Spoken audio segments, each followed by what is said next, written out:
चलिए ध्यान से सुनिए, अगला जो टॉपिक है लाइसोसोम। तो हम लोग को लाइसोसोम के बारे में डिस्कशन करना है, ठीक है।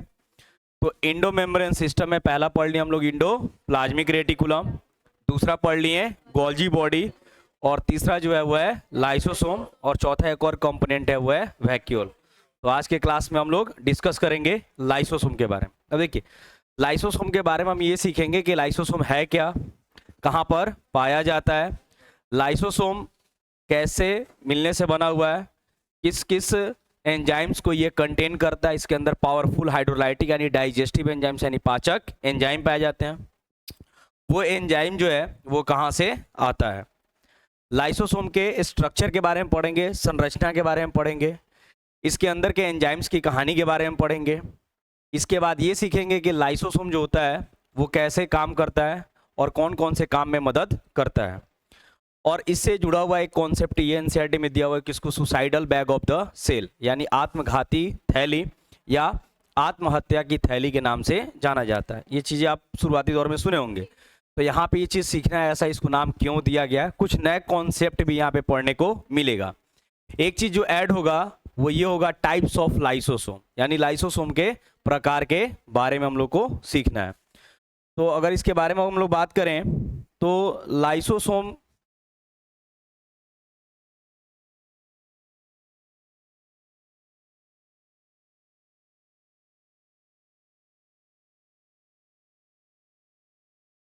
तो लाइसोसोम्स के बारे में अगर आपसे बात किया जाए तो आप सिंपली बोलेंगे पहला चीज कि लाइसोसोम जो होती है वो सिंगल मेम्ब्रेन बाउंड स्ट्रक्चर होती है, सिंगल मेम्ब्रेन बाउंड स्ट्रक्चर या single membrane bound cell organelles. यानी लाइसोसोम सेल के साइटोप्लाज्म में कोशिका द्रव में पाई जाने वाली ये सिंगल मेम्ब्रेन बाउंड मतलब एक झिल्ली से घिरी हुई क्या है, एक कोशिकांग है यानी सेल ऑर्गेनल है। और लाइसोसोम की अगर खोज की बात करें तो लाइसोसोम का खोज जिस साइंटिस्ट ने किया था उनका नाम है क्रिश्चियन डिड्यू। तो क्रिश्चियन डिड्यू के द्वारा सबसे पहले किसका खोज किया गया था, लाइसोसोम का। अगर लाइसोसोम टर्म की बात करें यानी लाइसोसोम शब्द का प्रयोग किसके द्वारा किया गया था तो आप बोलेंगे नोविकोफ, यानी नोविकोफ के द्वारा सबसे पहले लाइसोसोम शब्द का प्रयोग किया गया। यानी पहला चीज सीख लिए, लाइसोसोम का खोज किसके द्वारा किया गया, तो लाइसोसोम का खोज किया गया था क्रिश्चियन डिड्यू के द्वारा, और लाइसोसोम शब्द का प्रयोग यानी जो नाम है लाइसोसोम वो नोविकोफ के द्वारा दिया गया। और लाइसोसोम जो है वो अक्रेंस की बात करें ये कहाँ पे देखने को मिलती है तो बोलेंगे कि ये मोस्टली आपको यूकैरियोटिक सेल्स में, यानी जितनी भी यूकैरियोटिक कोशिकाएं होती हैं उनमें ये उपस्थित होती हैं, पाई जाती हैं। लेकिन अगर इसकी अनुपस्थिति की बात करें तो लाइसोसोम प्रोकैरियोट्स में नहीं पाई जाती है। यानी जो प्रोकैरियोटिक सेल होती है उन प्रोकैरियोटिक कोशिकाओं के अंदर लाइसोसोम्स नहीं पाए जाते हैं, जबकि यूकैरियोटिक कोशिकाओं में पाए जाते हैं। और ये single membrane bound cell organelles होती है, ठीक है ना। तो लाइसोसोम जो है वो कोशिका के सेल के साइटोप्लाज्म में देखने को मिलती है, और खास करके ये आपको कहाँ देखने को मिल रही है, यूकैरियोटिक सेल के अंदर। लाइसोसोम की बारे में बात किया जाए तो जो सेल होती है उस सेल के साइटोप्लाज्म में ही ये देखने को मिलती है, और इसके अंदर पावरफुल हाइड्रोलाइटिक एंजाइम्स पाए जाते हैं। तो अगर इसके स्ट्रक्चर की बात करें तो लाइसोसोम सेल के अंदर देखने को मिलेगी आपको साइटोप्लाज्म में, और ये single membrane bound cell organelle होती है, मतलब एक झिल्ली से ये घिरी हुई संरचना होती है। तो ये मान के चलते हैं कि सेल का क्या है, साइटोप्लाज्म यानी कोशिका द्रव्य बोलेंगे, और इसी कोशिका द्रव्य में आपको एक सिंगल मेम्ब्रेन बाउंड संरचना देखने को मिलेगी, एक झिल्ली वाली, जिसको नाम क्या दे देते हैं, लाइसोसोम। आपके एनसीईआरटी बुक में इसका हिंदी शायद लयनकाय लिखा होगा, तो ज़्यादा अच्छा रहेगा आप इंग्लिश वाले ही टर्म बोले, लाइसोसोम ज़्यादा फैमिलियर शब्द है, पहले से हम लोग इसको सुने हुए हैं। तो लाइसोसोम के बारे में अगर बात किया जाए तो ये single membrane bound cell organelle होती है, और इस लाइसोसोम के अंदर 50 से भी ज्यादा एंजाइम्स भरे पड़े रहते हैं, हाइड्रोलाइटिक एंजाइम्स, ठीक है ना। तो लाइसोसोम के अंदर जो एंजाइम्स भरे पड़े रहते हैं उनको क्या बोलते हैं, यानी मोर देन 50 हाइड्रोलाइटिक एंजाइम्स पाए जाते हैं। और ये हाइड्रोलाइटिक एंजाइम्स जो होते हैं इनको लोग नाम देते हैं एसिड हाइड्रोलेजेज। क्या नाम देते हैं, एसिड हाइड्रोलेजेज। तो एसिड हाइड्रोलेजेज के नाम से जाना जाता है, यानी लगभग 50 से भी ज्यादा हाइड्रोलाइटिक एंजाइम्स लाइसोसोम के अंदर देखने को मिलते हैं। और ये जो एंजाइम्स है ये एक्टिव होते हैं यानी सक्रिय होते हैं एसिडिक मीडियम में। तो पहला आपको यहाँ पे याद रखने वाला चीज है, ऑब्जेक्टिव के लिए क्वेश्चन में पूछा जाएगा कि जो भी एंजाइम्स लाइसोसोम के अंदर होते हैं वे किस मीडियम में काम करते हैं, एसिडिक मीडियम में। यानी इन एंजाइम को सक्रिय यानी एक्टिव होने के लिए कितना पीएच मान चाहिए, 5। कितना चाहिए, यानी पीएच मान 5 है, इसका मतलब 7 से कम है तो बोलेंगे वो कौन सा माध्यम हो गया, अम्लीय माध्यम। यानी ये एंजाइम्स एक्टिवेट हो जाते हैं, सक्रिय हो जाते हैं, काम करेंगे किस पीएच पर, 5 पीएच पर। तो ये कैसे मेंटेन होता है, तो जो लाइसोसोम की मेम्ब्रेन होती है, तो आप पढ़ चुके हैं कि मेम्ब्रेन जो भी हो, ठीक है ना, सबका नेचर एक जैसा है, लिपिड और प्रोटीन के मिलने से बनी हुई है। तो यहाँ पे इसके मेम्ब्रेन में आपको हाइड्रोजन पंप देखने को मिलता है, हाइड्रोजन आयन पंप देखने को मिलता है। तो यहाँ पे मैं बना दे रहा हूं एक पंप, ठीक है ना, जिसको नाम दे रहे हैं हाइड्रोजन आयन पंप। तो ये कहाँ पाया जाता है, लाइसोसोम के सेल मेम्ब्रेन में एक पंप पाई जाती है जिसका नाम क्या है, हाइड्रोजन आयन पंप। तो इसको नाम दे देते हैं H+ पंप। तो ये H+ पंप पाया जाता है लाइसोसोम के मेम्ब्रेन में। और ये साइटोप्लाज्म है, तो साइटोप्लाज्म में जो हाइड्रोजन आयन रहता है वो हाइड्रोजन आयन मूव करके कहां जाएगा, लाइसोसोम के अंदर। बात समझ में आ रहा है, यानी H+ आयन जा रहा है। तो आप पढ़ चुके हैं कि जब कोई आयन सेल मेम्ब्रेन से क्या करता है, मूव करता है अंदर या बाहर की तरफ, तो उसको नाम देते हैं हम लोग एक्टिव ट्रांसपोर्ट। पढ़ते हैं, तो एक्टिव ट्रांसपोर्ट का मतलब समझे थे लोअर कंसंट्रेशन से हायर कंसंट्रेशन। यानी बोलेंगे एक्टिवली जो हाइड्रोजन आयन होती है, हाइड्रोजन आयन पंप के माध्यम से वो इंटर करती है कहां पे, लाइसोसोम के अंदर। तो धीरे धीरे जो साइटोप्लाज्म से हाइड्रोजन आयन है वो कहां जाएगा, लाइसोसोम के अंदर। तो लाइसोसोम के अंदर हाइड्रोजन आयन का कंसंट्रेशन धीरे धीरे क्या होगा, बढ़ेगा। तो ये आयंस का मूवमेंट हो रहा है, तो इसके लिए क्या चाहिए आपको, एटीपी खर्च होगा।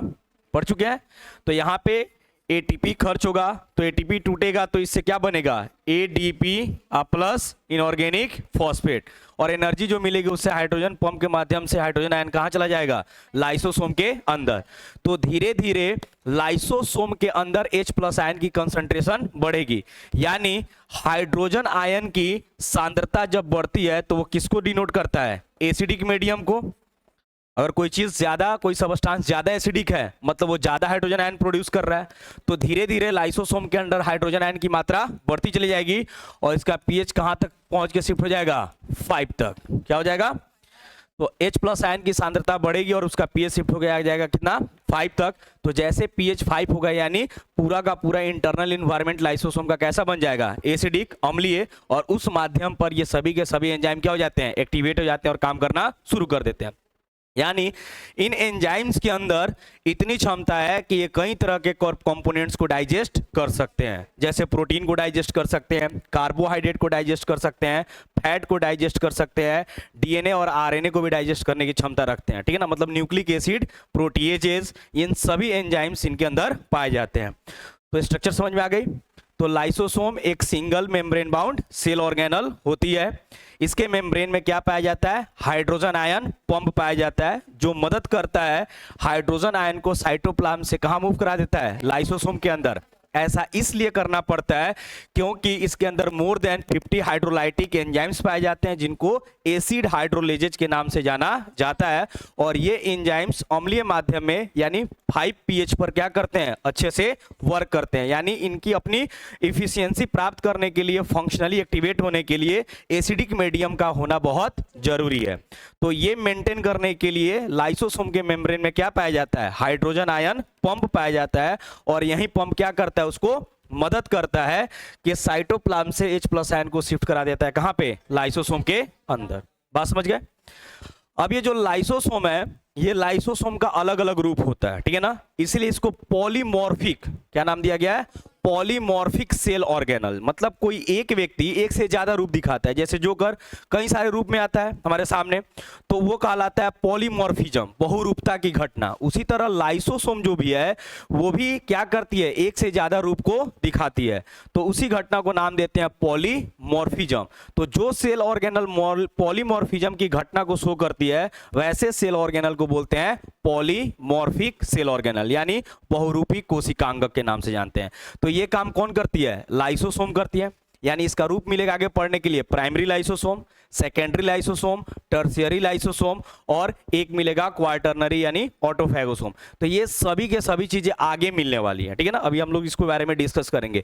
तो लाइसोसोम के मोर देन वन फॉर्म्स है, क्योंकि सबका काम अलग अलग होगा, तो फिजियोलॉजिकल स्टेट उनका अलग होने के कारण, यानी कार्यकीय अवस्था अलग होने के कारण, उनको पॉलीमॉर्फिक यानी बहुरूपी अंग के नाम से भी जाना जाता है। चलिए एक बार फास्ट रीड कर लेते हैं। पहला चीज आपको ध्यान में क्या रखना है लाइसोसोम के बारे में, तो आप बोलेंगे लाइसोसोम क्या है, microscopic vesicular structure bounded by a single membrane containing hydrolytic enzymes called, यानी सेल के साइटोप्लाज्म में छोटे छोटे गोलाकार संरचना जिसके अंदर क्या भरा पड़ा रहता है, हाइड्रोलाइटिक एंजाइम्स, उनको नाम दिया जाता है lysosome.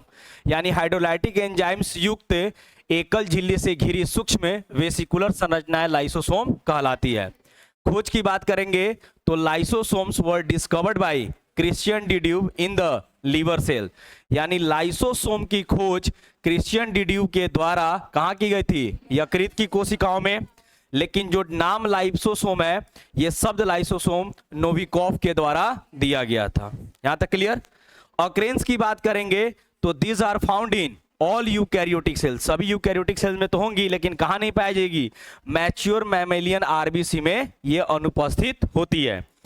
They are absent in prokaryotic cell, यानी ये प्रोकैरियोटिक कोशिकाओं में अनुपस्थित होती हैं।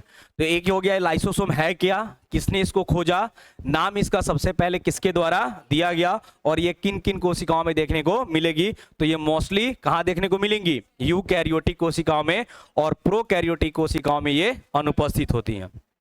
आगे बात करते हैं स्ट्रक्चर ऑफ लाइसोसोम। तो लाइसोसोम क्या है, is a single membrane bound structure. तो लाइसोसोम इकाई झिल्ली से घिरा होता है एक सिंगल मेम्ब्रेन से।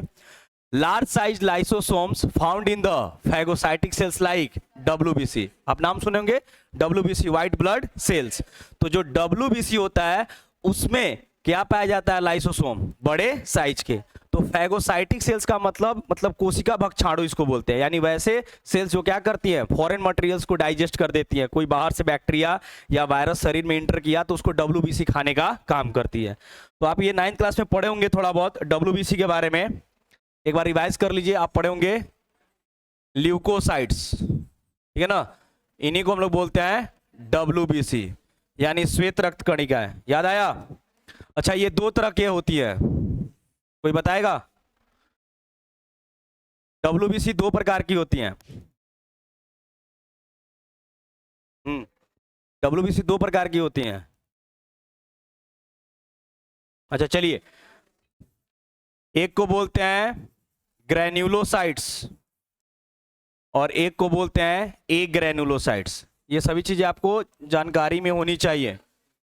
देखिए फिर से आ गया नया शब्द ग्रैन्युलोसाइट्स, ग्रैन्युलो प्लस साइट्स। तो ग्रैन्युलो का मतलब हो गया ग्रैनुलर, साइट्स का मतलब सेल, यानी एक ऐसा WBC जिसके साइटोप्लाज्म के अंदर दानेदार संरचना दिखाई देगी, उसको बोलेंगे ग्रैनुलर WBC।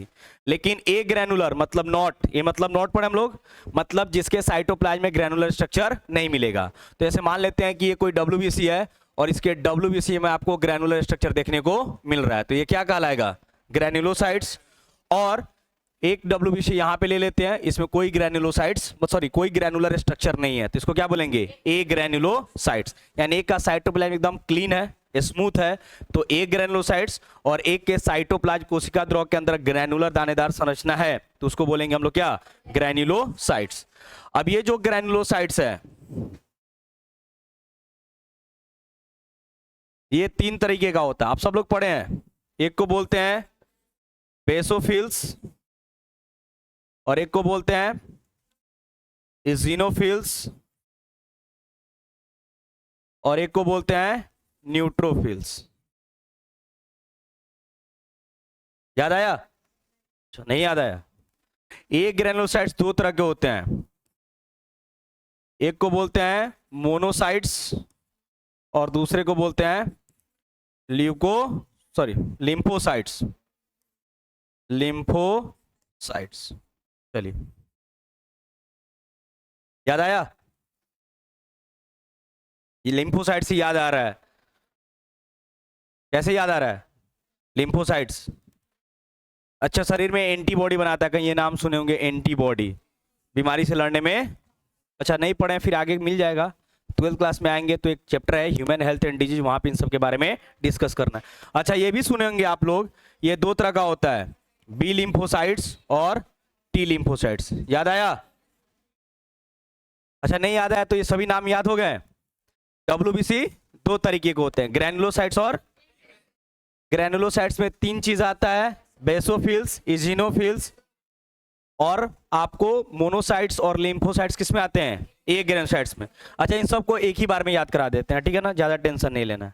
कैसे याद करना है? बेन जी MLA है, बेन जी MLA, ठीक है ना, MLA है।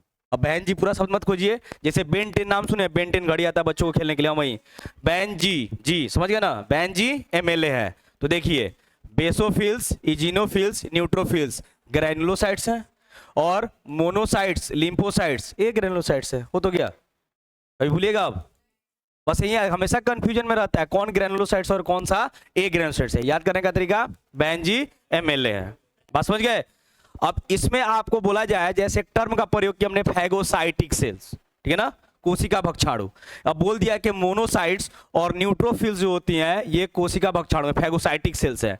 मतलब कि जैसे शरीर के अंदर कोई वायरस और बैक्टीरिया क्या किया, प्रवेश किया, तो ये इनको खा जाएंगी, निगल जाएंगी और उनको फिर से नष्ट कर देंगी, यानी शरीर के अंदर जर्म्स को फैलने से क्या करेंगी, रोकेंगी, यानी शरीर में बीमारी को नियंत्रित करने का काम कर रही हैं।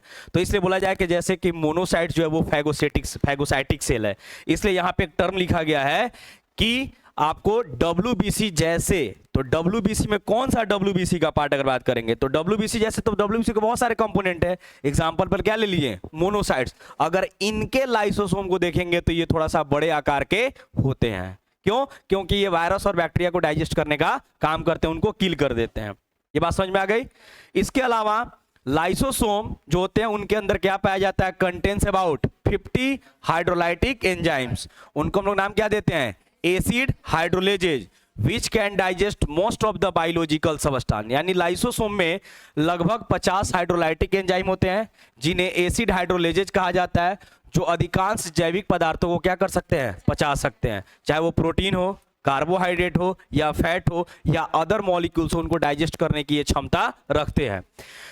Hydrolytic enzymes of lysosome function in acidic medium, सबसे इंपॉर्टेंट पॉइंट। तो कितने पीएच चाहिए इसके लिए, 5। तो कैसे मेंटेन हुआ 5 पीएच, आप समझ गए। उसके बाद लाइसोसोम के हाइड्रोलाइटिक एंजाइम्स अम्लीय माध्यम में कार्य करते हैं। These enzymes are capable of digesting, क्षमता रखते हैं किसको पचाने का, कार्बोहाइड्रेट, प्रोटीन, लिपिड्स और न्यूक्लिक एसिड। न्यूक्लिक एसिड में 2 चीज आता है, एक आता है DNA और एक आता है यानी डीऑक्सीराइबोस शुगर और राइबोस न्यूक्लिक एसिड। उसके बाद membrane of lysosome has an active H+ pump, देखिए यही सबसे इंपॉर्टेंट है, कैसे मेंटेन होगा, तो H+ पंप मैकेनिज्म के माध्यम से which produces acidic pH in the lumen of lysosome. यानी लाइसोसोम के झिल्ली में एक सक्रिय H+ पंप तंत्र होता है जो लाइसोसोम के ल्यूमेन में अम्लीय पीएच उत्पन्न करता है। Lysosomes are highly polymorphic cell organs, देखिए यहां पे आ गया हाईली पॉलीमॉर्फिक, मींस इनका अलग अलग फिजियोलॉजिकल स्टेट होता है, because lysosome have different physiological state. तो लाइसोसोम अत्यधिक बहुरूपी कोशिका अंगक होते हैं क्योंकि लाइसोसोम की अलग अलग कार्य की स्थिति होती है। तो जैसे हम लोग आगे पढ़ेंगे टाइप्स ऑफ लाइसोसोम तो ये पॉइंट और अच्छे से क्लियर हो जाएगा। लेकिन इसको ऐसे समझिए, पॉलीमॉर्फिज्म मतलब बहुरूपता की घटना। ये क्या है? जिसमें कोई एक सेल ऑर्गेनल का एक से ज्यादा कारक के दृष्टिकोण से रूप होता है, उसी को नाम देते हैं पॉलीमॉर्फिज्म। और जो काम ये सेल ऑर्गेनल कर रही है उसी को बोलेंगे पॉलीमॉर्फिक सेल ऑर्गेनल। तो यहां पे मान के चलते हैं एक सेल हो गया, और ये सेल का क्या हो गया? साइटोप्लाज्म। और इसके अंदर हमें एक सिंगल मेम्ब्रेन बाउंड, एक झिल्ली से घिरा हुआ एक संरचना दिख रहा है, इसको नाम दे दे रहे हैं हम लोग क्या? लाइसोसोम। और इस लाइसोसोम के मेम्ब्रेन में क्या मौजूद होगा? H plus pump. क्या मौजूद होगा? और ये H प्लस पंप करता क्या है? तो हाइड्रोजन आयन को मूव करा देता है इनसाइड द लाइसोसोम। इससे लाइसोसोम के ल्यूमेन में हाइड्रोजन आयन की कंसंट्रेशन बढ़ती जाती है, और इसका पीएच कितना हो जाता है? 5। यानी जैसे एसिडिक मीडियम होगा तो इसके अंदर जितने भी हाइड्रोलाइटिक एंजाइम्स है सबके सब क्या हो जाते हैं? एक्टिव हो जाते हैं। क्लियर? तो इस यहां पे आयनिक मूवमेंट हो रहा है, तो इसके लिए क्या चाहिए? यानी एटीपी ये टूटेगा किस में? प्लस इनऑर्गेनिक फॉस्फेट में। तो यहां पे एटीपी के मदद से हाइड्रोजन आयन हाइड्रोजन पंप के द्वारा पंप कर दिया जा रहा है। कहां पर? लाइसोसोम के अंदर, जिसके कारण लाइसोसोम के अंदर जो भी एंजाइम्स है हाइड्रोलाइटिक एंजाइम्स, वो अच्छे से क्या कर सकें? काम कर सकें। तो ये हाइड्रोलाइटिक एंजाइम्स को ठीक तरीके से काम करने के लिए कौन सा माध्यम चाहिए? अम्लीय माध्यम। ये आपको याद रखना है, ठीक है ना? सबसे इंपॉर्टेंट चीज। क्लियर? हाइड्रोलाइटिक एंजाइम्स जो मौजूद हैं लाइसोसोम के अंदर, वो किस मीडियम में काम करेंगे? अम्लीय, क्षारीय या न्यूट्रल? किस में? या कैसे मेंटेन हो रहा है वो समझ गए? कौन कर रहा है? तो H प्लस पंप। अच्छा, ये कहां पाया जाता है? सेल के सेल मेम्ब्रेन में कि लाइसोसोम के मेम्ब्रेन में? बात समझ गए? चलिए, तो ये कहानी हुई लाइसोसोम की। अब आगे आ गया टाइप्स ऑफ लाइसोसोम, ठीक है ना? अब यहां पे आप पढ़ चुके थे कि लाइसोसोम का निर्माण जो होता है वो गोल्जी बॉडी के द्वारा होता है। किसके द्वारा होता है? लेकिन अकेले गोल्जी बॉडी ये काम नहीं कर सकती है, वो बना तो देगी, लेकिन उसमें एंजाइम्स का काम कौन करेगा? RER यानी इंडोप्लाज्मिक रेटिकुलम के द्वारा उसमें हाइड्रोलाइटिक एंजाइम्स भरे जाएंगे। यानी गोल्जी बॉडी और इंडोप्लाज्मिक रेटिकुलम की मदद से लाइसोसोम का निर्माण होता है। तो अभी जो नया लाइसोसोम बनेगा, गोल्जी बॉडी से नया लाइसोसोम बनेगा, उसके अंदर एंजाइम जो होंगे वो इनएक्टिव अवस्था में रहेंगे, अक्रिय अवस्था में रहेंगे। तो वैसे लाइसोसोम का नाम देते हैं प्राइमरी लाइसोसोम। बात समझ आई? न्यूली फॉर्म्ड लाइसोसोम, जो नए नए उत्पन्न यानी नवगठित लाइसोसोम है, उन्हीं को नाम क्या दिया जाता है? Primary lysosome. अब वो एक ग्रुप मिला आपको लाइसोसोम का, वैसे ही मिलेगा सेकेंडरी लाइसोसोम, टर्शियरी लाइसोसोम। तो इसलिए इसको नाम दिया जा रहा है क्या? Polymorphic cell organelle. और इसी घटना को बायोलॉजी में नाम दिया जाता है पॉलीमॉर्फिज्म। तो अगर आपसे सवाल पूछा जाए कि कौन सा सेल ऑर्गेनल पॉलीमॉर्फिज्म घटना को शो कर रहा है, तो क्या बोलेंगे? लाइसोसोम। तो यहां पे प्राइमरी लाइसोसोम पहला हो गया, या इसी का दूसरा नाम क्या है? Storage lysosome. तो these are newly formed lysosome, यानी प्राथमिक लाइसोसोम, या इन्हीं को बोलते हैं हिंदी में भंडारण लाइसोसोम। ये नवगठित लाइसोसोम होते हैं।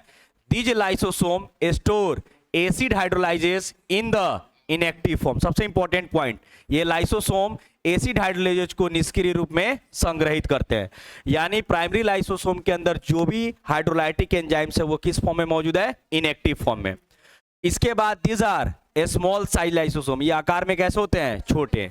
अब दूसरा कौन सा आ गया? सेकेंडरी लाइसोसोम, यानी द्वितीयक लाइसोसोम। अच्छा, ये कब बनेगा?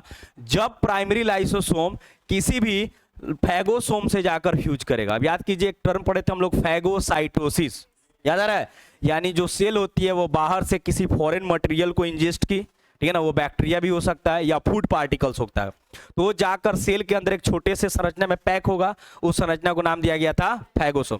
तो अब जो सेल बाहर से फूड को इंजेस्ट की है उसको पचाना ही पड़ेगा कि नहीं? या फिर बैक्टीरिया लिए उसको भी तोड़ना पड़ेगा, नष्ट करना पड़ेगा।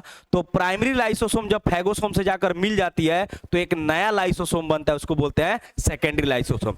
क्योंकि वो लाइसोसोम डायरेक्ट गोल्जी बॉडी के द्वारा नहीं बनाया गया, बल्कि प्राइमरी लाइसोसोम जब फैगोसोम से जाकर मिलती है तब क्या बनता है? Secondary lysosome. और वो ऐसा इसलिए कर रही ताकि जो फूड पार्टिकल इंजेस्ट किया है या जो बैक्टीरिया को इंजेस्ट की है उसको क्या कर सके? नष्ट कर सके। तो यहां पे these lysosome formed by the fusion of primary lysosome and phagosome, तो these are also called digestive lysosome या इसी को नाम देंगे हेटेरोफैगोसोम। क्या नाम देंगे?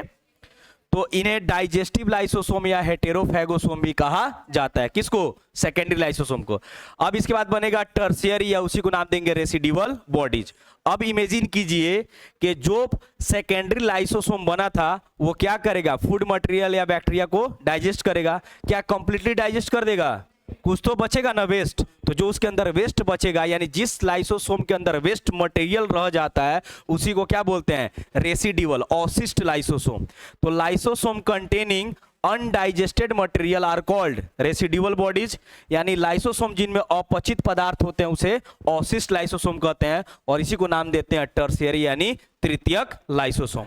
तो ये तो बाहर वाले जो भी मटेरियल है उसके मिलने से बना।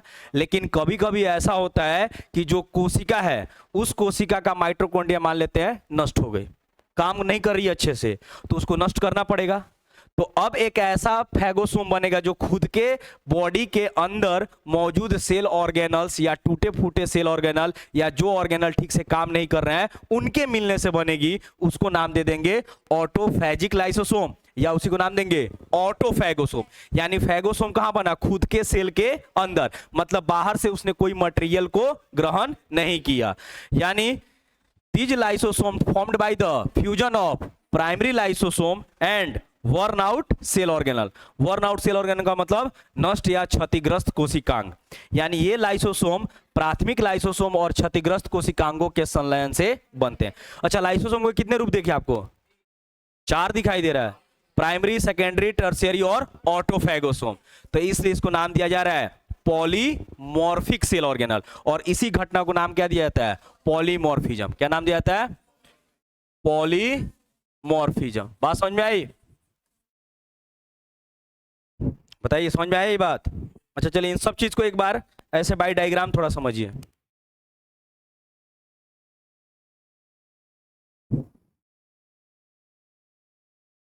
तो ये हो गया, मान लेते हैं एक सेल, ठीक है। अब इस सेल के अंदर हम लोग ले लेते हैं न्यूक्लियस, और यहां से आपको क्या दिखने को मिलेगा? बताइए, ईआर मिलेगा। अच्छा, इसी के आसपास आपको क्या देखने को मिलता है? याद आ रहा है? अच्छा, गोल्जी बॉडी में 2 फेस पढ़ाते हैं, सिस फेस और, अच्छा सिस फेस किधर होगा? अगर ये न्यूक्लियस है तो इधर होगा या इस तरफ? न्यूक्लियस की तरफ। अच्छा, मतलब ऐसे बनाया जाए? सही में बोलिए, बढ़िया है। अगर ऐसे बनाया जा रहे हैं तब ठीक है। तो ऐसे अगर बना रहे हैं हम लोग, तो इधर हो गया हमारा गोल्जी बॉडी मान लेते हैं। तो यहां पे इसके द्वारा जो नया बनाया गया लाइसोसोम होगा उसी को नाम क्या देंगे? Primary lysosome. और इसके अंदर जो एंजाइम्स भरा पड़ा रहेगा वही क्या कहलाएगा? इसमें जो एंजाइम्स भरा पड़ा रहेगा उसको नाम क्या देंगे? एसिड हाइड्रोलेजेज। अच्छा, वो इनएक्टिव होगा कि एक्टिव होगा? इनएक्टिव होगा। यानी गोल्जी बॉडी और एंडोप्लाज्मिक रेटिकुलम ज्वाइंटली मिलकर क्या बनाया? लाइसोसोम। अच्छा, नया नया बना है तो इसको नाम क्या दे दिए? Primary lysosome. तो ये हो गया हमारा प्राइमरी लाइसोसोम, यानी न्यूली फॉर्म्ड, ठीक है ना। छोटा साइज में भी होगा, प्लस इसके अंदर जो एंजाइम्स होंगे वे इनएक्टिव फॉर्म में होंगे। अब मान लेते हैं यहाँ पे कोई फूड मटेरियल है, ठीक है ना। अब इस फूड मटेरियल को कोशिका ग्रहण करेगी, ठीक है ना। यानी कोशिका जब ग्रहण करेगी सेल मेम्ब्रेन के द्वारा, तो ये फूड मटेरियल आकर एक पैक होगा बॉडी के अंदर, जिसको नाम देंगे फैगोसोम। क्या नाम देंगे? अच्छा, तो ये हो गया हमारा फैगोसोम, यानी फैगोसाइटोसिस के दौरान बना, उसको नाम क्या दे दिए? अब ये फैगोसोम और प्राइमरी लाइसोसोम दोनों आपस में फ्यूज करेंगी, क्योंकि इस फूड पार्टिकल को डाइजेस्ट करना होगा, पचाना होगा। तब ये जब दोनों मिलेंगी तो एक नया लाइसोसोम बनेगा, थोड़ा सा आकार में बड़ा हो जाएगा क्योंकि 2 चीज फ्यूज कर रही हैं। तो इसके अंदर अब आ गया आपको फूड पार्टिकल्स, ठीक है ना। अब साथ ही साथ इसके अंदर जो फूड पार्टिकल आ गया और साथ ही साथ एंजाइम्स अब एक्टिवेट होंगे, उनको डाइजेस्ट करना होगा। तो ये जो लाइसोसोम मिला वो किसके मिलने से बना? फैगोसोम प्लस, तो बताइए इसको नाम क्या दे दें? सेकेंडरी लाइसोसोम, यानी द्वितीयक लाइसोसोम बोलेंगे हिंदी में। चलिए, ये भी पॉइंट क्लियर। तो प्राइमरी लाइसोसोम जब किसी फैगोसोम से मिलता है तब क्या बना देता है, सेकेंडरी लाइसोसोम। अब ये फूड पार्टिकल का इसके अंदर जो भी चीज है उसका डाइजेशन होगा। अब डाइजेशन होगा तो डाइजेशन होने के बाद वो पूरे मटेरियल को तो डाइजेस्ट नहीं कर पाएगा, कुछ चीजें जो होंगी उसके अंदर अनडाइजेस्टेड रूप में रहेंगी और एक नया लाइसोसोम बनेगा। तो मान लेते हैं कि जो चीज डाइजेस्ट होना था हो गया और उसके अंदर वेस्ट मटेरियल बच गई, ठीक है ना। तो अब इस लाइसोसोम को नाम दे देंगे टर्शियरी या फिर रेसिड्यूअल बॉडीज, नाम दे देंगे। क्लियर। तो अब ये वेस्ट मटेरियल को ये क्या कर देगी, एक्सोसाइटोसिस के द्वारा बाहर निकाल देगी। अब ये लाइसोसोम धीरे धीरे कहां पड़ेगा, सेल मेम्ब्रेन की तरफ, मेम्ब्रेन आपस में डिफ्यूज करेगा और इसके वेस्ट पदार्थ कहां चले जाएंगे, बाहर। 3 मिला। अब ये जो प्राइमरी लाइसोसोम है ये डायरेक्ट फ्यूज कर सकता है। अब मान लेते हैं कि ये माइटोकॉन्ड्रिया कोई टूटा, ठीक है ना, तो यहां पे कोई माइटोकॉन्ड्रिया है और ये माइटोकॉन्ड्रिया नष्ट हो गई है, काम करना सही से काम नहीं कर रही है। अब ये शरीर के अंदर कचरे के रूप में है तो इन कचरों को साफ करना भी जरूरी है, ठीक है ना। अब क्या करेगी ये प्राइमरी लाइसोसोम जो है इस माइटोकॉन्ड्रिया को अपने अंदर पैक कर लेगी। बात समझ में आया। तो यहां पे बताइए इसने प्राइमरी लाइसोसोम ने किसी बाहरी मटेरियल को पैक किया है या खुद के अपने मटेरियल को पैक किया, यानी फैगोसोम बना लेकिन खुद के अंदर ही बना, इसलिए इसको नाम देंगे ऑटोफैगोसोम। क्या नाम देंगे, ऑटोफैगोसोम। अच्छा ये घटना होना सही जरूरी है या नहीं, जरूरी है, क्योंकि सेल के अंदर जो भी वेस्ट मटेरियल जनरेट हो रहा है, ठीक है ना, उससे सेल के अंदर का इन्वायरमेंट खराब होगा, काम करने में समस्या आएगी। तो सेल के अंदर के इन्वायरमेंट को साफ सुथरा बनाने का काम कौन कर दिया, लाइसोसोम। अच्छा तो घर की जो सफाई कर रहा है आदमी आकर या किसी हॉस्पिटल में, स्कूल में, उसको क्या बोलते हैं, स्वीपर या क्लीनर बोलते हैं कि नहीं, बोलते हैं। अच्छा तो लाइसोसोम को कोशिका का स्वीपर कहा जा सकता है, अच्छा क्लीनर कहा जा सकता है। अच्छा कौवा को देखें आप लोग, मरे हुए जानवरों को खाता है, अच्छा तो उसको स्कैवेंजर्स कहते हैं, शायद कहते हैं ना। तो लाइसोसोम को सेल का स्कैवेंजर्स भी कहा जाता है। क्या कहा जाता है, स्कैवेंजर्स। दूसरा क्लीनर या स्वीपर ऑफ द सेल। अच्छा ये डिस्पोज कर रही है, नष्ट कर रही है किसको, वेस्ट मटेरियल को, टूटे फूटे सेल ऑर्गेनल को, इसको डिस्पोजल बैग के नाम से भी जाना जा सकता है। लेकिन अगर ये सेल ही ठीक से काम नहीं करे, इस सेल में कोई इन्फेक्शन लग गया और इससे अदर सेल को नुकसान हो, तो लाइसोसोम जितने होंगे वो सब फट जाएंगे, उसके सारे के सारे एसिडिक सारी एसिड हाइड्रोलेजेज इस सेल के साइटोप्लाज्म में बिखर जाएंगे और जिस सेल में रह रहा है उसी सेल को खुद डाइजेस्ट कर देगा, नष्ट कर देगा। यानी आप जिस सेल के अंदर है उस सेल को आवश्यकता अनुसार खुद नष्ट करने की क्षमता भी रख रहा है, यानी इसी को बोलते हैं ऑटोलाइसिस। क्या बोलते हैं, सेल्फ डिस्ट्रक्शन, खुद को मार देना ही कहलाता है सुसाइड। तो इसलिए लाइसोसोम को suicidal bag of the cell कहा जाता है। यहां तक क्लियर। तो यहां पे एक बार ओवरऑल देख लीजिए, पहला प्राइमरी लाइसोसोम, दूसरा, तीसरा और चौथा। अच्छा एक ही सेल के अंदर इसके एक से ज्यादा रूप दिखाई दे रहे हैं, किसके आधार पे, काम के आधार पे, इसलिए लाइसोसोम को नाम दिया गया पॉलीमॉर्फिक सेल ऑर्गेनल। तो एक बार ओवरऑल रिकैप करते हैं हम लोग। पहला चीज, जो लाइसोसोम है, इस लाइसोसोम को आप नाम क्या दे रहे हैं, बोलिए, क्लीनर या, अच्छा किसका, सेल का, लाइसोसोम का, थोड़े सेल का, इसको सफाई कर्मी भी नाम दे रहा है। अच्छा डिस्पोज करने में मदद कर रही है, तो इसको डिस्पोजल बैग भी कहा जा सकता है, डिस्पोजल बैग्स के नाम से भी इसको जाना जा सकता है। क्लियर। अच्छा ये सुसाइड भी करा दे रही है, तो इसको हम लोग क्या बोल सकते हैं, सुसाइडल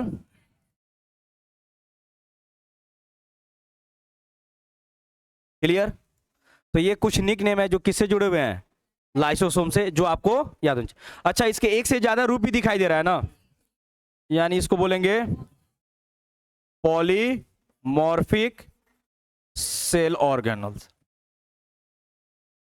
यहां तक बातें क्लियर हो गई। अब बच गया इसका काम। तो एक काम तो बहुत स्पष्ट रूप से नजर आ रहा है, डाइजेशन, डाइजेस्ट कर रही है बाहर के भी मटेरियल को और अंदर के भी मटेरियल को। डाइजेशन के अलावा भी ये बहुत सारे काम करती है, कुछ चीजें नए रूप में हमें सीखना है। जैसे कि अगर हम लोग बात करें, ये चारों पॉइंट्स क्लियर हो गए आपको, चलिए। तो यहाँ पे वो सभी स्ट्रक्चर डायग्राम है में दिखा दिए गए हैं, उसको मैंने अलग से आपको समझा दिया गया। Primary lysosome, secondary lysosome, tertiary और क्वाटरनरी, चारों लाइसोसोम इसमें हैं। आगे हम बात करेंगे फंक्शंस ऑफ लाइसोसोम। लाइसोसोम का पहला फंक्शन हो गया डाइजेशन, यानी lysosome play an important role in the digestion in various ways, यानी ये विभिन्न प्रकार से क्या कर रहा है, पाचन में महत्वपूर्ण भूमिका निभा रहा है। जैसे पहला का नाम हो गया इंट्रा, यानी अंतःकोशिकीय पाचन, मतलब डाइजेशन कहां होगा, सेल के अंदर या बाहर। सेल के अंदर जब डाइजेशन होता है उसको नाम देते हैं इंट्रा सेलुलर डाइजेशन। अच्छा, ये सेल के अंदर दो तरीके से डाइजेशन कर रही थी, या तो बाहर से कोई मटेरियल रिसीव करके उसको डाइजेस्ट कर दे रही थी, या फिर खुद अपने अंदर के टूटे फूटे सेल ऑर्गेनल को नष्ट कर रही थी। इसलिए इंट्रासेलुलर डाइजेशन के दो पार्ट होते हैं, हेटेरोफैगी। तो हेटेरो का मतलब होता है विषम, पढ़े हो ना, हेटेरो पढ़े हैं कहीं, ऑटोट्रॉप और हेटेरोट्रॉप्स पढ़े हैं ना, वहीं से ये टर्म आ रहा है। उसके बाद आ गया ऑटोफैगी, मतलब खुद के सेल के किसी पार्ट को नष्ट करना या फिर बाहर से किसी मटेरियल को लेकर नष्ट करना। ये दोनों काम कहां हो रहा है, सेल के अंदर। यानी इंट्रासेलुलर अंतःकोशिकीय पाचन के दो रूप हो गए।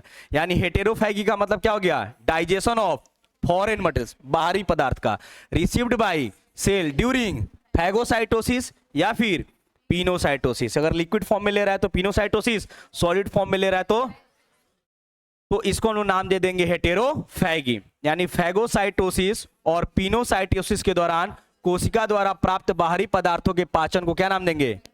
लेकिन डाइजेशन ऑफ ओल्ड और डेड सेल ऑर्गेनल, यानी जो सेल ऑर्गेनल पुराने हो चुके हैं, सही से काम नहीं कर रहे हैं या मर चुके हैं, नष्ट हो चुके हैं, उनको पचाना क्या कहलाएगा, ऑटोफैगी, यानी सफाई कर रही है।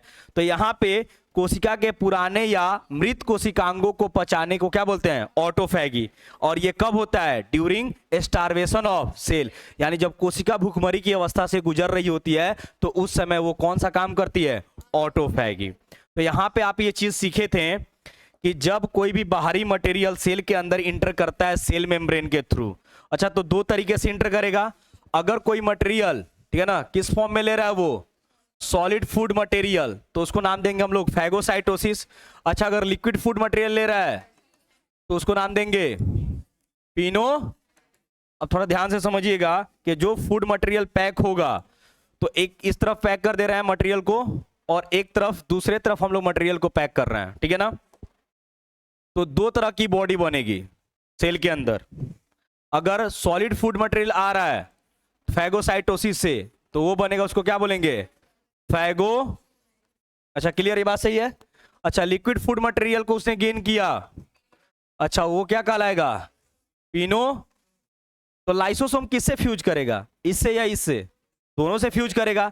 अच्छा कौन सा, प्राइमरी सेकेंडरी या टर्शियरी, प्राइमरी ना फ्यूज करेगा, यानी जो प्राइमरी लाइसोसोम है वो इससे भी फ्यूज करेगा और दोनों को तो डाइजेस्ट करना है।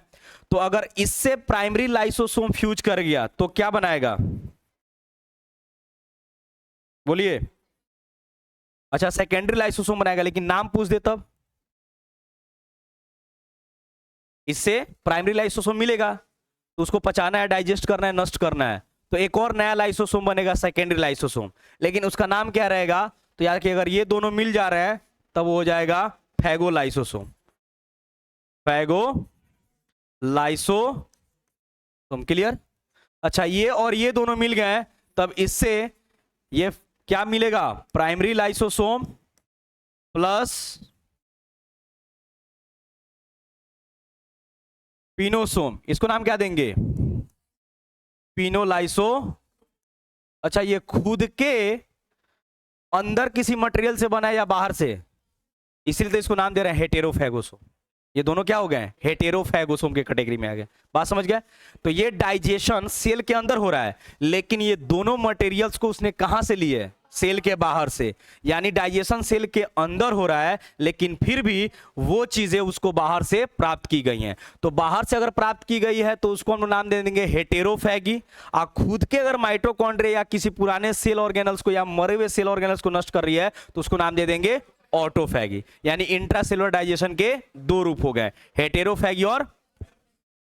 आप कभी कभी ये भी सीखे होंगे डाइजेशन सेल के बाहर भी हो सकता है, जैसे हमारे शरीर के अंदर खाना खाएं तो ऐसा थोड़े वो खाना सेल के अंदर जाता है पहले, नहीं, वो तो इंटेस्टाइनल पार्ट में ही है, स्टोमक के अंदर है, माउथ कैविटी में पच रहा है, तो वहां पे वो खाना जाकर डाइजेस्ट हो रही है, तो किसके मदद से? एंजाइम्स के मदद से। वो एंजाइम्स उसको तोड़ रहा है, यानी कोशिका के बाहर जब डाइजेशन होता है तो उसी को नाम देते हैं हम लोग क्या?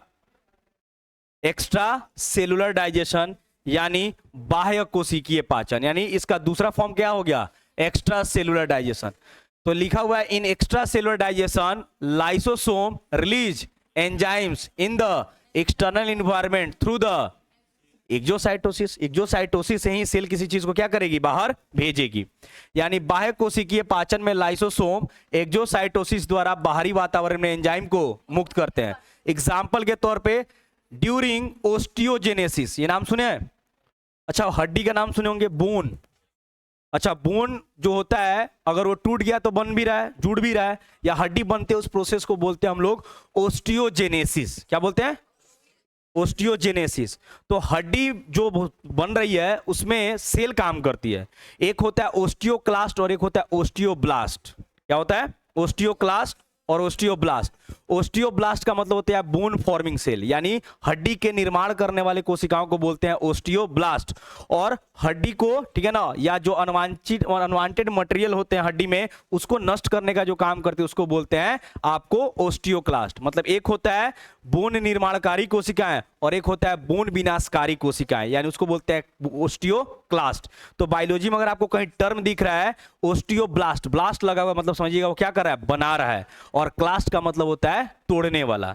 अब जैसे इमेजिन कीजिए किसी इंसान का अगर हड्डी टूट गया, तो हड्डी टूट गया तो जुड़ेगा, उसमें बहुत सारे फेज आते हैं, ठीक है ना। एक हिमेटोमा फेज होता है, फिर उसके बाद कैलस बनता है, सॉफ्ट कैलस, फिर हार्ड कैलस, और फिर रीमॉडलिंग होता है। तो हड्डी के चारों तरफ गांठ बन जाती है। क्या बन जाती है?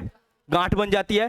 तो वो जो गांठ बना है नोड्स, उसको फिर से उसके पुराने शेप में पहुंचाना पड़ता है हड्डी को, तो उसको बोलते हैं रीमॉडलिंग। तो रीमॉडलिंग के दौरान जो भी अनवांटेड या एक्स्ट्रा कैल्शियम डिपॉजिट हो जाता है उसको ओस्टियोक्लास्ट क्या कर देती हैं? खाकर नष्ट कर देती हैं। तो कैसे उसको नष्ट कर रही हैं? लाइसोसोम की मदद से। यानी बोल सकते हैं कि लाइसोसोम किसका? ओस्टियोक्लास्ट का डिसॉल्व कर देता है, घुला देता है unwanted parts of the bones.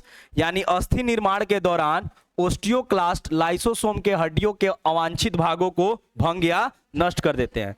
या फिर extra cellular digestion occurs by the fungal lysosome. जो फंजाई होते हैं वो भी बाहरी वातावरण में अपने लाइसोसोम के द्वारा क्या रिलीज करते हैं? एंजाइम्स, जो भोजन के पचाने में क्या करता है? मदद करता है। तो यहां पे जैसे अगर बात करें बोन जो होता है, तो अगर कोई बोन है, ठीक है ना, और बोन वो टूट गया, अगर वो हड्डी टूट गई तो वो फिर हड्डी क्या होगी? जुड़ेगी। तो मान लेते हैं कि यहां से हड्डी ब्रेक कर गया, ठीक है ना। तो हड्डी जब ब्रेक कर जाती है, ध्यान से सुनिए, तो हड्डी जब ब्रेक कर जाएगी तो आपस में क्या होगी? धीरे धीरे जुड़ेगी। तो हड्डी तो खुद से जुड़ती है, ठीक है ना। उसमें प्लास्टर लगाना या रॉड लगाना मतलब उसको सिर्फ हिलने डुलने से बचाना कर रहा है, ठीक है ना, स्थिर फिक्स करना पड़ता है। तो जब हड्डी जुड़ना शुरू करेगी तो इसमें जो ओस्टियोब्लास्ट होता है, ठीक है ना, क्या ये होगा? ओस्टियोब्लास्ट मतलब हड्डी बनाने वाली सेल, और एक होता है ओस्टियोक्लास्ट यानी हड्डी को नष्ट करने वाली सेल, ठीक है ना। अब जब हड्डी बनेगा तो इसके चारों तरफ क्या बन जाती है? ऐसे गांठ बन जाती है। कैलस डिप मतलब कैल्शियम का डिपोजिशन होता है, तो ऐसे गांठ बन जाएगा चारों तरफ से। तो फिर इनको क्या करना पड़ेगा? रीमॉडल करना पड़ेगा, इसको अपने ऐसे पुराने शेप में क्या करना पड़ेगा? लाना पड़ेगा। तो यहां पे जो ओस्टियोक्लास्ट सेल्स होती हैं, ये ओस्टियोक्लास्ट सेल्स क्या रिलीज करेंगी? एंजाइम्स। क्या रिलीज करेंगी? अच्छा, तो ओस्टियोक्लास्ट में ऐसा क्या है कि एंजाइम्स रिलीज कर रही है? तो इसके अंदर क्या मौजूद है? लाइसोसोम। तो ओस्टियोक्लास्ट की लाइसोसोम एंजाइम्स को क्या करेंगे? रिलीज करेंगी, जो बोन के किसी अतिरिक्त या अनवांटेड पार्ट जिसमें बोन की कोई आवश्यकता नहीं है उसको नष्ट कर देगी, फिर से उस बोन को पुराने शेप में लाने की कोशिश करती है। उसको बोलते हैं रीमॉडलिंग। रीमॉडलिंग समझ रहे ना? पुनः उसको अपने अवस्था में पहुंचाना, ठीक है ना। तो इसमें भी कौन मदद कर रही है? अच्छा, एक घटना ये भी सुने होंगे आप, सेलुलर डाइजेशन। तीसरा पार्ट जो होता है उसको क्या बोलते हैं? सेलुलर डाइजेशन मतलब कोशिकीय पाचन। अभी तक तो ये बाहर से कोई मटेरियल लेकर डाइजेस्ट कर रही थी, या अंदर के किसी टूटे फूटे सेल ऑर्गेनल को डाइजेस्ट कर रही थी, या फिर कोई बाहरी वातावरण में मौजूद अनवांटेड मटेरियल है तो उसको नष्ट कर रही है, या फूड पार्टिकल्स है तो उसको नष्ट कर रही है। लेकिन कभी कभी ऐसा होता है कि कोशिका के मेटाबॉलिज्म में कोई समस्या आ गई, मतलब वो कोशिका सही तरीके से काम नहीं कर रही है, तो वो हमारे लिए हानिकारक होगी, आगे चल के कोई बीमारी भी उत्पन्न कर सकती है।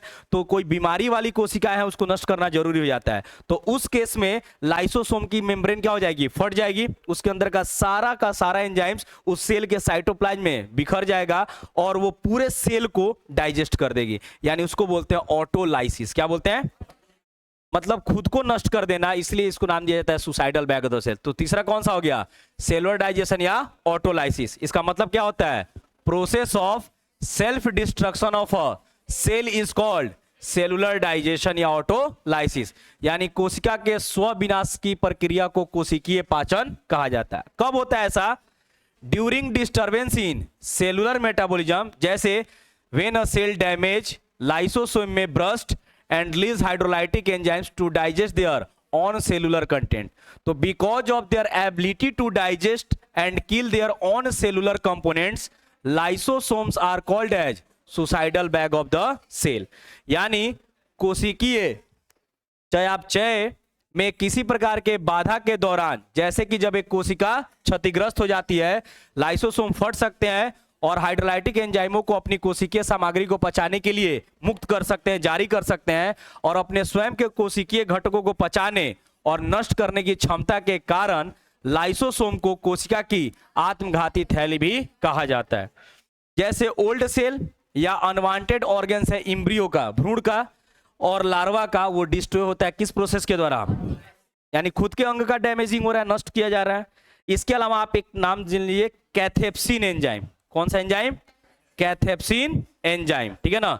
तो जो कैथेप्सिन एंजाइम है वो क्या करता है, लार्वा आगे चल के एडल्ट में कन्वर्ट होता है। मेढक के बारे में पढ़ोगे, मेटामॉर्फोसिस का यांत्रण एक घटना पढ़ोगे, जिसमें लार्वा जो होता है वो किस में कन्वर्ट हो जाता है, एडल्ट में। तो उसका जो पूंछ होता है वो गायब हो जाता है। ऐसे शुरू में उसके पास टेल होता है, धीरे धीरे वो टेल खत्म हो जाता है जब वो एडल्ट फ्रॉग में कन्वर्ट होता है। तो लार्वा का एडल्ट फ्रॉग में कन्वर्ट होना क्या कहलाता है, मेटामॉर्फोसिस। तो उस दौरान जो भी उसके ऑर्गन को नष्ट करने के लिए एंजाइम्स यूज किया जा रहा है वो कहां से पैदा किया जा रहा है, लाइसोसोम से।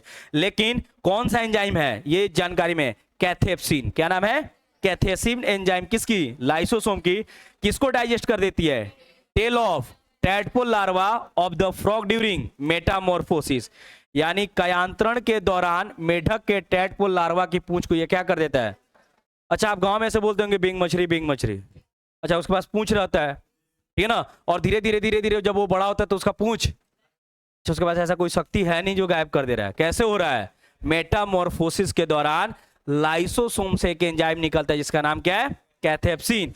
और ये एंजाइम क्या करता है कि वो नष्ट कर देता है उसके पूंछ को, क्योंकि मेढक में पूंछ की कोई आवश्यकता, तो इम्ब्रियो में जो ऑर्गन अनवांटेड है उसका रहना जरूरी नहीं है, उसको नष्ट कौन कर देता है। तो ये सारे काम किसको हो गए हैं। अच्छा, और कोई भी काम है नहीं है, लाइसोसोम कोई काम नहीं करता है। अच्छा, फर्टिलाइजेशन पढ़ेंगे आप लोग, निषेचन। अच्छा, तो उसमें ये पढ़ेंगे कि स्पर्म जो होता है वो ओवम के दीवार को तोड़कर अंदर की तरफ प्रवेश करता है, एग मेम्ब्रेन। तो एग मेम्ब्रेन को तोड़ने के लिए एंजाइम चाहिए, उस एंजाइम को कौन दे रहा है, लाइसोसोम। लेकिन वो जो एंजाइम्स पाया जाता है उसको एक साथ हम लोग बोलते हैं स्पर्म लाइसिन। क्या बोलते हैं, स्पर्म लाइसिन। अब ध्यान सुनिए, आप एक्रोजोम पढ़ चुके हैं, पढ़े हैं, तो उसी एक्रोजोम के अंदर जो हाइड्रोलाइटिक एंजाइम्स पाई जाती है, यानी पचाने वाली जो एंजाइम पाई जाती है, उसी को बोलते हैं हम लोग स्पर्म लाइसिन्स। तो स्पर्म लाइसिन्स ये कौन सी एंजाइम है, लाइसोजोमल एंजाइम्स, जो क्या होती हैं, are used for breaking of limiting membrane of eggs. Lysosomal enzyme होते हैं ये स्पर्म लाइसिन्स, जिनका उपयोग अंडों की लिमिटिंग मेम्ब्रेन को तोड़ने में किया जाता है, ठीक है ना। अब जैसे एग जो होती है, उस एग में मेम्ब्रेन होता है, सबसे बाहर वाला एक मेम्ब्रेन होता है जिसको बोलते हैं कोरोना रेडिएटा। उस सेल को आपस में जोड़ने के लिए एक एसिड का प्रयोग होता है, उसका नाम है हाइलोरिनिक एसिड, और उसके अंदर एक और लेयर होती है जिसका नाम है जोना पेलुसिडा। उन सबको तोड़ने के लिए एंजाइम्स का प्रयोग होता है। अब 1 मिनट में आप उसको भी याद कर लेंगे, बहुत आसान है। इसको एक्चुअली आपको 12th क्लास में भी जब फर्टिलाइजेशन होगा वहां पे फर्टिलाइजेशन प्रोसेस में ये एंजाइम्स आएंगे, ठीक है ना। तो जो लोग 11th नहीं पढ़े रहते उनको थोड़ा प्रॉब्लम होता है वहां पे, एंजाइम्स कहां से आया, कैसे आया। उसके अलावा फॉर्मेशन ऑफ थायरॉक्सिन। अच्छा, थायरॉक्सिन हार्मोन का नाम सुने होंगे, जो थायराइड ग्लैंड से पैदा होती है। तो उस हार्मोन को बनाने के लिए एक प्रोटीन चाहिए, उसका नाम है थायरोग्लोब्यूलिन। क्या नाम है? तो थायरोग्लोब्यूलिन को आपको क्या करना है, कन्वर्ट करना है, है किसमें, थायरॉक्सिन में। इसके आगे एक्टिव फॉर्म मिलते हैं T3 और T4। आगे सीखेंगे हम लोग जब ह्यूमन फिजियोलॉजी पढ़ेंगे तो ट्राई आयोडोथायरोडीन और टेट्रा आयोडोथायरोडीन वहां पे सीखेंगे हम लोग। तो थायरोग्लोब्यूलिन जो होता है, इसी थायरोग्लोब्यूलिन पर कौन काम करता है, लाइसोसोम, और उसको बदल देता है किसमें, यानी जो थायराइड ग्लैंड में एक सेल होती है उसका नाम है फॉलिक्यूलर सेल्स, उस सेल की लाइसोसोम थायरोग्लोब्यूलिन को कन्वर्ट करती है किसमें। अच्छा, तो ये तय है कि अगर लाइसोसोम नहीं रहे तो किसका प्रोडक्शन घट जाएगा, सही तरीके से नहीं हो पाएगा। इसके अलावा फर्टिलाइजेशन भी नहीं हो पाएगा। जैसे एग्जांपल के तौर पे, ये लास्ट ही है, इसके बाद कुछ नहीं है, घबराइए नहीं। तो यहां पे जैसे मैंने बताया स्पर्म लाइसेंस, क्या बताया। अच्छा, ओवम देखे हैं कभी आप लोग, एक मेम्ब्रेन देखे हैं, एक सेल, 10th क्लास नहीं पढ़े हैं? अच्छा, सर पढ़ा रहे थे तो आप लोग भाग गए होंगे, क्लास छोड़ के भागने का बीमारी आप लोग को ना।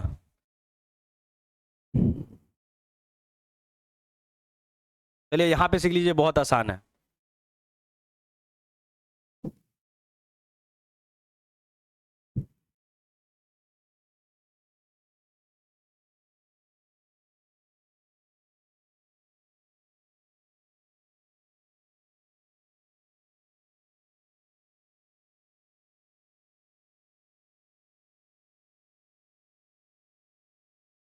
शांत रहिए, हल्ला नहीं कीजिए।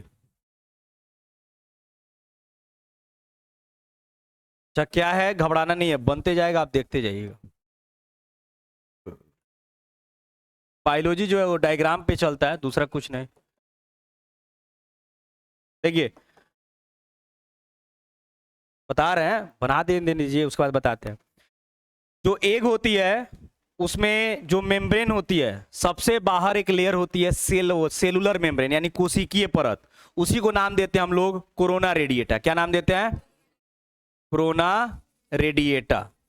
अब देखिए ये जो कोरोना रेडिएटा की सेल्स हैं ये आपस में जुड़ी रहती हैं एक एसिड से, ठीक है ना, उसको नाम देते हैं हाइल्यूरोनिक एसिड। क्या नाम देते हैं, ये सेल्स आपस में जुड़ी हुई है, ठीक है ना।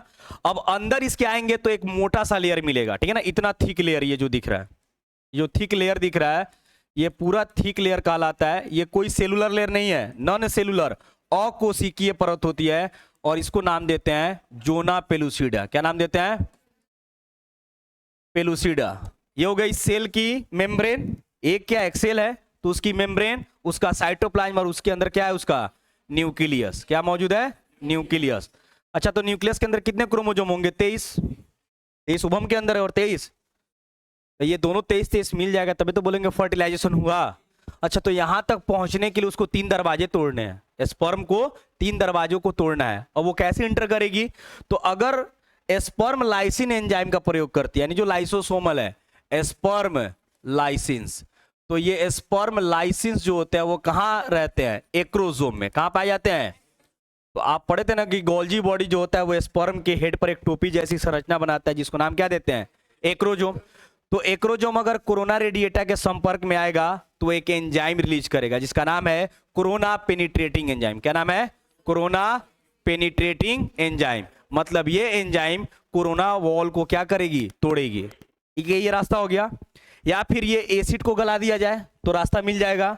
तो इसको तोड़ने के लिए जो एंजाइम होता है उसका नाम है हाइल्यूरोनिडेज। क्या नाम है, तो अगर ये टूट गया एसिड तो डायरेक्ट कहां पहुंच जाएगी, जोना पेलुसिडा। और जोना पेलुसिडा को तोड़ने के लिए जिस एंजाइम का प्रयोग किया जाता है उसका नाम है जोना लाइसिन। क्या नाम है। अब इतना एंजाइम्स का प्रयोग कर रही है कौन, स्पर्म। क्यों कर रही है, ताकि उसके अंदर का जो 23 क्रोमोजोम है वो कहां चला है, इस ओवम के साइटोप्लाज्म में, ताकि फर्टिलाइजेशन प्रोसेस कंप्लीट हो जाए। तो अगर स्पर्म लाइसिन्स नहीं रहेगा, यानी जो ये एंजाइम्स है, जो लाइसोसोमल एंजाइम्स है, फर्टिलाइजेशन कभी संभव नहीं है। तो क्या क्या काम मिला लाइसोसोम का, इंट्रा सेलुलर डाइजेशन यानी अंतः कोशिकीय पाचन, एक्स्ट्रा सेलुलर डाइजेशन यानी बाह्य कोशिकीय पाचन, तीसरा सेलुलर डाइजेशन यानी कोशिकीय यानी ऑटोलाइसिस। इसके अलावा मेटामॉर्फोसिस के दौरान ये सब काम आपको देखने को मिल रही है। साथ ही साथ अगर बात किया जाए तो स्पर्म लाइसिन्स ये हेल्प कर रही हैं। इसके अलावा आपको मिल गया जो थायराइड से थायरॉक्सिन हार्मोन पैदा हो रहा है, उन सब के में ये अपना अहम भूमिका निभा रही है। तो ये ओवरऑल कहानी किसकी हो गई? लाइसोसोम की।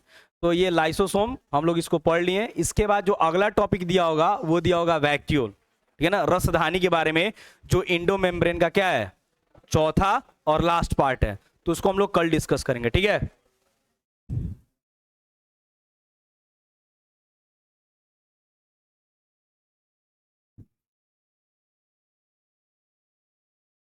बैठ जाइए, भागिए नहीं।